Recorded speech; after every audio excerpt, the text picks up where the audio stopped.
Hello everyone. इस video में हम लोग बात करेंगे प्रिंसिपल ऑफ सुपरपोजिशन की। हालांकि हमने ये वाला प्रिंसिपल क्लास 11th में किया हुआ है, लेकिन क्लास 11th में हमने इस प्रिंसिपल को वेव के रिस्पेक्ट में किया हुआ है कि जब किसी मीडियम में दो या दो से ज़्यादा वेव ट्रेवल करती हैं तो वो मिलेंगी, तब एक नई वेव बनेगी जिसका डिस्प्लेसमेंट इन दोनों वेव के डिस्प्लेसमेंट के सम के इक्वल होगा। That y is equal to y1 plus y2। ये हमने किया हुआ है पहले 11th में। अब हम इसको ना, इस प्रिंसिपल को हम चार्ज के रिस्पेक्ट में पढ़ने वाले हैं। तो देखिए, अगर किसी स्पेस में बहुत सारे चार्जेस हैं और ये चार्जेस एक दूसरे पे एक फोर्स एक्सर्ट कर रहे होंगे पक्का।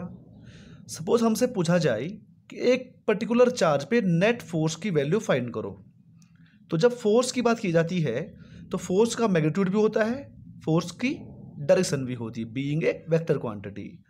तो हम लोग ना, एक बार तो हम इसका मैग्नीट्यूड फाइंड करेंगे और एक बार हम इसकी डायरेक्शन फाइंड करेंगे। तो पहली बात तो सुपरपोजिशन क्या होता है?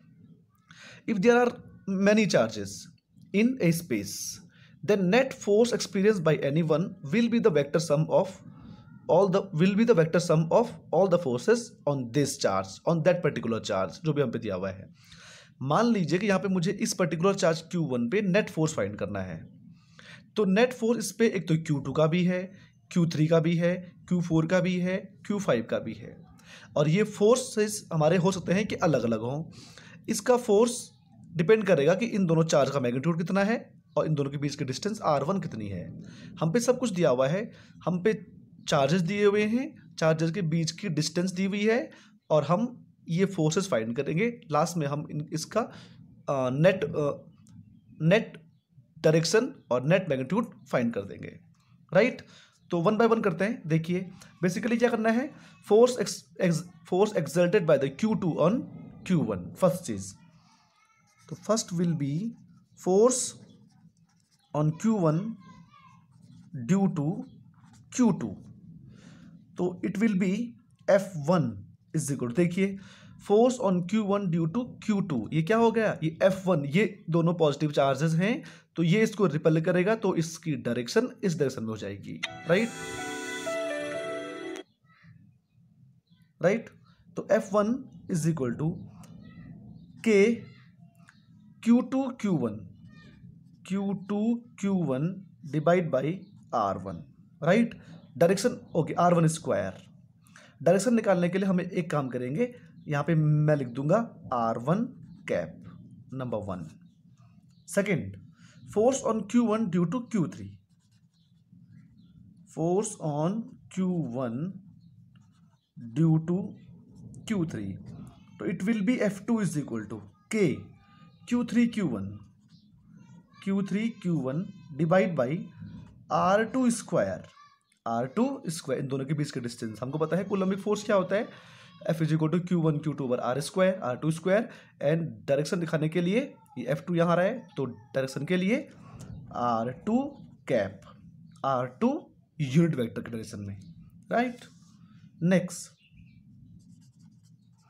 Force on Q1 due to Q4। अब तो Q4 के द्वारा इस पर कितना फोर्स लगेगा, F3 is equal to K, और ये Q4 Q1 divide by R3 का स्क्वायर, और डायरेक्शन दिखाने के लिए R3 cap, right. Finally this is equation number second, equation number third. और next, force on Q1 due to